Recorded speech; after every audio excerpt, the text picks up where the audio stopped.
आज आहे वटपौर्णिमा.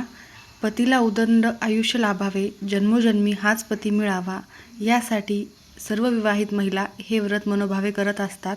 म्हणूनच तुम्हाला आज संध्याकाळी एक महत्त्वाचे काम देखील करायचे आहे. आज सोमवार, वटपौर्णिमा. उपवास नसेल केला तुम्ही तरीही चालेल, पण संध्याकाळी कापुरासोबत जाळा या 3 वस्तू. पतीच्या आयुष्यातील सर्व विघ्न हे दूर होतील, अखंड सौभाग्य लाभेल आणि पतीला दीर्घ आयुष्य देखील लाभेल. त्यामुळे तुम्हाला अशा कोणत्या वस्तू जाळायच्या आहेत आणि कोणत्या वेळेत हे काम करायचे आहे, सविस्तर माहिती आपण या व्हिडिओमध्ये बघणार आहोत. त्यामुळे स्किप न करता शेवटपर्यंत बघा. माहिती आवडल्यास लाईक, शेअर, सबस्क्राईब करून बेल आयकॉनला प्रेस करा. कमेंट बॉक्समध्ये श्री स्वामी समर्थ किंवा ओम नमः शिवाय किंवा मग तुमच्या कुलदेवीचे, कुलदेवताचे नाव लिहायला अजिबात विसरू नका.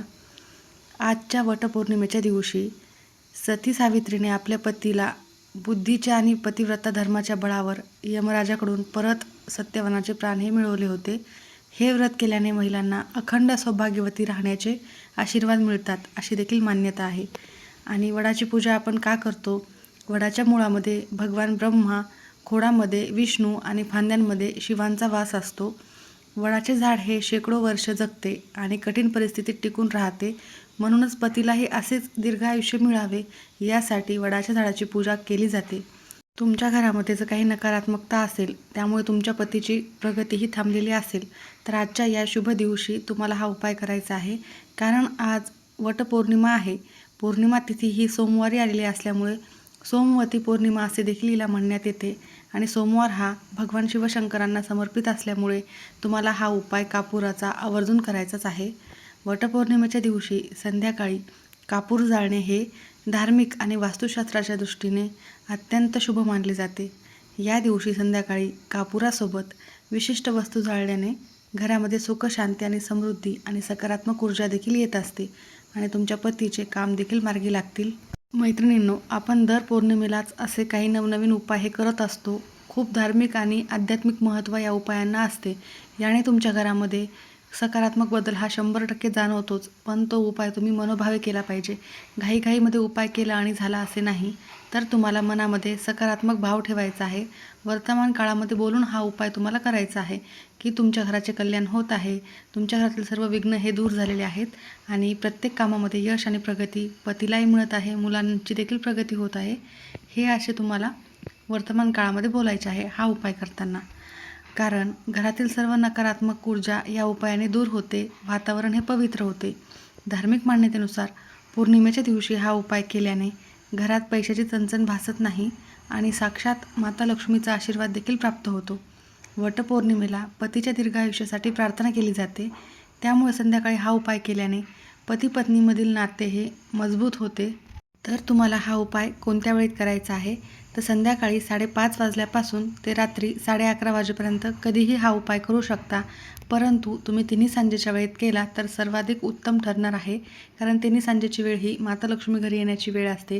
या वेळेमध्ये सकारात्मक लहरी पृथ्वीवर जास्त प्रमाणामध्ये सक्रिय असतात आणि लक्ष्मी देखील सूक्ष्म स्वरूपामध्ये आपल्या घराच्या आजूबाजूला वास करत असते. ज्या घरामध्ये सकारात्मकता, प्रकाशमय वातावरण आणि असा कापुराचा सुवास आणि त्यासोबतच आपल्या स्वयंपाकघरात असलेल्या प्रभावी वस्तू जाळलेल्या असतील, त्या घरामध्ये साक्षात माता लक्ष्मीचे आगमन हे 100% होतेच. म्हणून तुम्हाला तिन्ही सांजेच्या वेळेत म्हणजेच 6:30 ते 8:30 या दरम्यान तुम्ही हा उपाय केला तर उत्तम ठरेल. नाहीच वेळ मिळाला तर मग 5:30 वाजल्यापासून ते रात्री 11:30 वाजेपर्यंत कधीही हा उपाय करू शकता. वटपौर्णिमेच्या दिवशी संध्याकाळी पतीच्या दीर्घ आयुष्यासाठी, सुखसमृद्धीसाठी आणि घरातील वास्तुदोष मुळासकट नष्ट करण्यासाठी अत्यंत प्रभावी मानला तर जातोच. परंतु तुमच्या पती-पत्नीमध्ये वादविवाद होत असतील, क्षुल्लक कारणावरून भांडणे होत असतील, कधीकधी काय असतं, तुमच्या दोघांचे नाते सुरुवातीपासून एकदम दृढ आणि घट्ट असते. कोणाचीही नकारात्मकता जर तुमच्या घराला नसेल, तुमच्या नातेसंबंधाला नसेल, तर तुमचा संसार हा सुखाचा होत असतो. परंतु तुमचे असे सुखी संसार बघून काही दुष्ट लोक असतात, त्यांची वाईट नजर तुम्हाला लागू शकते आणि त्यांच्या शत्रू त्रासामुळे तुम्हाला तुमच्या दोघांच्या नात्यामध्ये क्षुल्लक कारणावरून भांडणे, गरज नसतानाही कधीकधी शब्दानं शब्द वाढून भांडण होत असतील किंवा मग घरामध्ये सतत नकारात्मकता असेल आणि या भांडणामुळे घरामध्ये कोणतेही काम हे यशस्वीरित्या पार पडत नसते. म्हणजेच काय, तर तुम्ही कितीही प्रयत्न केले तरीही तुम्हाला कोणत्याही कामात यश मिळत नाही किंवा मग सतत आजारपण, अनेक समस्यांना सामोरे जावे लागते. तर ही सर्वच नकारात्मकता आजच्या या शुभ दिवशी मुळासकट नष्ट करायची आहे. त्यासोबतच पती-पत्नीमधील प्रेम सलोखा हा वाढवण्यासाठीच आजचा हा दिवस खूप शुभ आणि महत्त्वाचा आहे आणि त्यासाठीच हा दिवस साजरा देखील केला जातो. तुम्ही वडाची पूजा करता, पतीच्या दीर्घ आयुष्यासाठी प्रार्थना करता, मग दोघांमधील वादविवाद नष्ट करून सुखी आयुष्य जगण्याचे देखील तुम्हाला आज संकल्प करायचा आहे आणि हा उपाय देखील करायचा आहे. तर मी तुम्हाला संध्याकाळी करायचे प्रमुख 2 सोपे उपाय सांगत आहे. सौभाग्य उपाय ज्याला आपण म्हणतो. तर त्यासाठी तुम्हाला संध्याकाळी किंवा रात्री ओल्या कुंकवामध्ये थोडेसे केशर मिक्स करून हा उपाय करायचा आहे. या केशर मिश्रित कुंकवाचा टिळा पतीच्या कपाळावर लावायचा आहे आणि त्यावर थोड्या अक्षता म्हणजे तांदूळ, अखंड तांदूळ लावायचे आहे. त्यानंतर पतीचे औक्षण करू शकतो आणि त्यानंतर पतीचे पाया पडून आशीर्वाद देखील तुम्हाला घ्यायचे आहे. या उपायामुळे पतीचे आयुष्य वाढते आणि त्यांच्यावरील कोणतेही संकट हे टळते. त्यामुळे हा उपाय करा. त्यानंतर दुसरा अजून एक आहे, आर्थिक स्थैर्य आणि मानसिक शांतता लाभण्यासाठी पौर्णिमेच्या संध्याकाळी तुम्हाला चंद्र दिसू लागल्यावर एका पात्रात कच्चे दूध, थोडे तांदूळ आणि थोडीशी साखर घ्यायची आहे. ही दूध दोन्ही हातांनी चंद्राला अर्पण करायचे आहे. म्हणजेच काय, अर्घ्य द्यायचे आहे. अर्घ्य देताना दूध खाली झाडाच्या मुळाशी पडेल अशी व्यवस्था करावी. यामुळे कुंडलीतील चंद्रदोष दूर होतो आणि घरात कधीही पैशाची चणचण भासत नाही. तर हे सर्व उपाय संध्याकाळचे खूप प्रभावी आहे. अजून एक सोपा उपाय धनवृद्धीसाठी मी सांगत आहे. संध्याकाळी पतीने स्वतःजवळील ₹1 नाणे घ्यावे आणि पतीकडूनही ₹1 नाणे घ्यावे.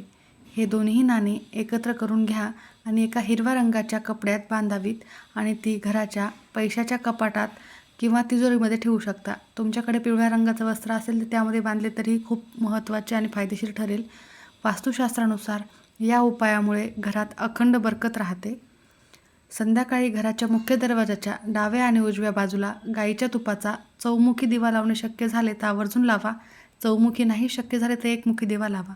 तर तुम्हाला हा कापुराचा उपाय करण्यापूर्वी तुमच्या मुख्य प्रवेशद्वारावर आवर्जून दिवा लावायचा आहे. मुख्य प्रवेशद्वार हे वास्तूमध्ये ऊर्जेचा केंद्र मानले जाते. पौर्णिमेच्या संध्याकाळी इथे दिवा लावल्याने घरातील नकारात्मक ऊर्जा नष्ट होते आणि लक्ष्मीचे आगमन घरात होत असते. जर तुम्ही वडाची पूजा करताना बांबूचा छोटा पंखा, भिजवलेले चणे किंवा फळे वडाला अर्पण केली तर ती संध्याकाळी आपल्या सासूबाईंना किंवा घरातील ज्येष्ठ महिलांना देऊन त्यांचे आशीर्वाद घ्यावेत. यामुळे कुटुंबात आदर आणि गोडवा वाढतो. तर तुम्हाला हा जो कापुराचा उपाय करायचा आहे तो कसा करायचा आहे ते आपण आता बघूयात. त्यासोबत मंत्र देखील कोणता म्हणायचा आहे हे देखील आपण पुढे बघणार आहोत. तर तुम्हाला हा उपाय करण्यासाठी संध्याकाळी स्वच्छ हातपाय धुवून घ्यायचे आहे. मुख्य प्रवेशद्वार आणि दारं खिडक्या उघड्या ठेवायच्या आहेत. त्यानंतर तुम्हाला तुमच्या मुख्य प्रवेशद्वारावर 2 तुपाचे दिवे लावायचे आहेत. देवघरातील दिवा प्रज्वलित करायचा आहे. तुळशीजवळ एक दिवा प्रज्वलित करायचा आहे व त्यानंतर लगेच हा उपाय करू शकता. नवरा बायकोमधील प्रेम, सुसंवाद आणि जवळीक वाढवण्यासाठी वास्तुशास्त्र आणि ज्योतिषशास्त्रात कापुरासोबत विशिष्ट वस्तू जाळणे अत्यंत प्रभावशाली मानले जाते. यामुळे घरातील भांडणे म्हणजेच क्लेश दूर होतो आणि नात्यामध्ये गोडवा होतो. तर त्यासाठी तुम्हाला कापुराचे एक भांडे घ्यायचे आहे किंवा मातीची पंती घेऊ शकता किंवा कोणतीही निरंजन घेऊ शकता. तर कापुरासोबत तुम्हाला 2 हिरवी वेलची घ्यायची आहेत. त्यासाठी तुम्हाला आधी 5 भीमसेनी कापुराच्या वड्या घ्यायच्या आहेत. भीमसेनी कापूरच घेण्याचा जास्तीत जास्त प्रयत्न करा. त्यानंतर 2 हिरवी वेलची घ्या. ज्योतिषशास्त्रानुसार वेलचीचा संबंध शुक्र ग्रहाशी असतो, जो प्रेम आणि वैवाहिक सुखाचा कारक असतो. यामुळे पती पत्नीमधील आकर्षण हे वाढते. त्यासोबतच कापुराच्या वडीवर 2 अखंड फुलांच्या लवंगा ठेवायच्या आहेत आणि यामुळे नात्यातील दुरावा आणि एकमेकांबद्दलचा राग आणि नकारात्मकता ही दूर होत असते. आणि तिसरी आणि महत्त्वाची वस्तू, शक्य असल्यास कापूर जाळताना तुम्हाला त्यामध्ये 2 ते 3 सुकलेल्या गुलाबाच्या पाकळ्या टाकायच्या आहेत. गुलाबाचा सुगंध मनात सकारात्मकता आणि प्रेम भावना निर्माण करत असतो. तर मंत्र कोणता म्हणायचा आहे हे मी तुम्हाला पुढे सांगत आहे. तर हा उपाय रात्री झोपण्यापूर्वी संध्याकाळी 3 सांजेला करायचा आहे. कापूर एका मातीच्या किंवा पितळाच्या पात्रात ठेवूनच तो जाळायचा आहे. देवघरामध्ये प्रज्वलित करू शकता. कापूर, लवंग, वेलची जाळत असताना त्याचा धूर संपूर्ण घरामध्ये पसरेल याची काळजी घ्यायची आहे. कापूर जाळण्यासोबतच वास्तुशास्त्रात तुम्हाला एक काम करायचे आहे महत्त्वाचे, म्हणजे एक उपाय करायचा आहे. दक्षिण पश्चिम म्हणजेच नैऋत्य कोपऱ्यात काचेच्या वाटीत थोडा भीमसेनी कापूर ठेवायचा आहे आणि तो तुमच्या बेडरूममध्ये ठेवायचा आहे. तो जसं हवेत विरघळेल तसतशी घरातील नकारात्मक ऊर्जाही नष्ट होईल, पती पत्नीमधील वाद संपुष्टात येतील. तर हा एक छोटासा उपाय सोबत आवर्जून करा. आता तो कापूर तुम्ही प्रज्वलित केला, संपूर्ण घरभर तुम्हाला फिरायचा आहे तो घेऊन. तर त्याआधी तुम्हाला काही मंत्र म्हणायचे आहेत. तर संध्याकाळी घरामध्ये पती पत्नीने एकत्र बसून किमान 11 वेळेला गायत्री मंत्राचा जप करायचा आहे आणि महामृत्युंजय मंत्राचा जप देखील 11 वेळेला करणे शक्य झाले तर आवर्जून करावा. हा जप पतीच्या उत्तम आरोग्यासाठी आणि दीर्घायुष्यासाठी कल्याणकारी मानला जातो. तर हे दोन्हीही काम करा. त्यासोबतच ओम श्री महालक्ष्मी नमो नमः, श्री स्वामी समर्थ, ओम नमः शिवाय या तिन्ही मंत्राचा जप करणे शक्य झाले तर 21 वेळेला करा. वेळ असेल तर 108 वेळेला करू शकता. त्यासोबतच तुमच्या कुलदेवतेचे नामस्मरण करायला अजिबात विसरू नका, कारण आपल्या कुळाचे रक्षण करणारे तेच तर देव असतात, जे आपल्या कुटुंबामध्ये कोणतीही अडचण समस्या येऊ देत नाहीत. तर हा उपाय नक्की करा. तर तुम्हाला कापूर जाळण्यापूर्वी जर मातीची गोवरी भेटली तर ती आवर्जून ठेवा. गोवरी नसेल तर मग त्याखाली तांदूळ ठेवू शकता आणि हा उपाय करू शकता. त्यानंतर हा कापूर शांत झाल्यानंतर काय करायचे आहे, तर हे अभिमंत्रित केलेली जी राख आहे ती तुम्हाला तुमच्या उंबरठ्यावर थोडीशी टाकायची आहे. म्हणजेच काय तर पाण्यामध्ये मिसळून तुम्ही टाकू शकता. उंबरठ्यावर थोडी थोडी शिपडायची आहे, ज्यामुळे सुरक्षा कवच तुमच्या घराला तयार होते. तुमच्या घरात कोणतीही नकारात्मक ऊर्जाही प्रवेश करत नाही आणि बाकीची राख तुम्ही निर्मल्यामध्ये टाकून देऊ शकता. तर आवर्जून हा उपाय करा, खूप फायदेशीर ठरणार आहे. आज वटपौर्णिमेच्या दिवशी केलाच पाहिजे प्रत्येकाने आणि सोपा आहे. माहिती आवडल्यास नक्की लाईक करा. सर्वांचे खूप खूप धन्यवाद.